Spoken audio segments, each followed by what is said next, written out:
Ана керегенің басында қоржын тұр, соның ішіндегі асықтарды ал, мына балаларды ойнатшы бір. Жарайды әже, сіздер беліңізді суытып, іңкәр екеуіңіз көрші ауылға шілдеханаға барып келіңіз. Біздер асық ойнайық.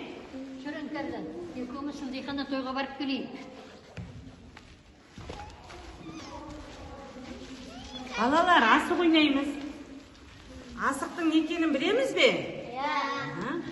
Төрт түлік малдың ішіндегі ешкі мен қойдың тірсегінен алынатын асық, асық деген түрлі ойындар бар асықтардың ішінде. Соның ішінде қазір қанталапай ойын ойнаймыз, Қанталапай ойынның ережесімен таныстырып өтейін.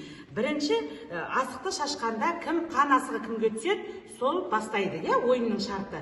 Екінші, кім көп асық жинайды, сол екінші болып атады. Мына жерге асықтың барлығын тігеміз, кім асыққа тигізе алмай қалады, сұрақ жауап арқылы екінші ойынға мүмкіндік алады екен. Дайынбыз ба ендеше? Жарайды. Ал дайын отырамыз. Талапай, басталды ойын, алақай.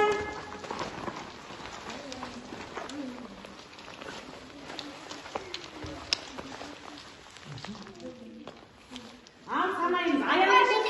Жарайсың, төрт асық алған екен, Расул.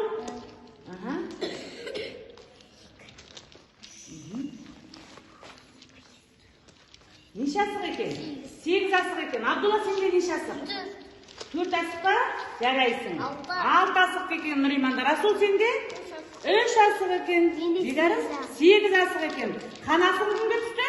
Нұриманға түсті екен, Бірінші Нұриман бастайды, екінші көп асық жинаған Бекарыс бастайды екен. Асықты қоржынға салып алыңдар.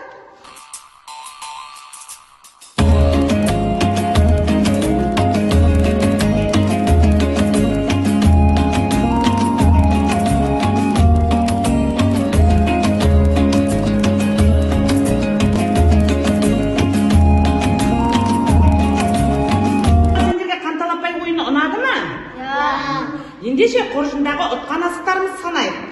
1, 2, 3, 4, 5, 6. Аянда 2 асық, Абдуллада 5 асық екен. 5, 6, 4 асық. 4 асық, 5 асық. Ең көп жинаған кім екен?